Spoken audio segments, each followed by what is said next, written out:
I'm very proud to be Irish and Palestinian.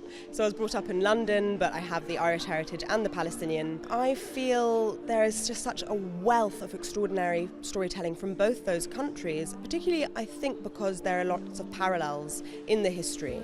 You know, Ireland was occupied and there was settler colonialism there. Of course there is in Palestine too. Whilst it's easy to feel very devastated and hopeless a lot of the time because the situation is just horrendous on the ground. I mean, it's unthinkable, it's unbearable to watch it. If you're Palestinian, if you're Irish, there's a lot of stories that need to be told. How you tell it and whether you'll be allowed to is another story, but we must keep going and we must keep speaking. I think there were many obstacles and many challenges, but I also think there were many ways in which it felt important to talk about the Nakba and to interview Nakba survivors, because unfortunately a lot of the framing comes from what's happening now, what's happening on the ground, what's happening in Gaza, what's happening in the West Bank. I would say that audiences around the world, and certainly I can speak from my own experience being in London, are really interested to hear from Palestinians right now.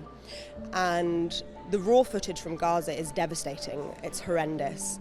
It's important that it's shared, it's important that it's saved and archived and used as testimony and evidence. That should be a top priority. What happens once you've had your eyes open and you are aware that this is a giant catastrophe and a huge human rights issue and a social justice cause? What do you do then? Where do you turn to? And the great thing is a lot of people are turning to art because it's much more interesting and engaging to watch a film about Palestine or set in Palestine than it is maybe, depending on your character, to read a big history book this fat. When it comes to curating Palestinian cinema, the advantages and the wonderful, heartening thing is that there is a lot to explore.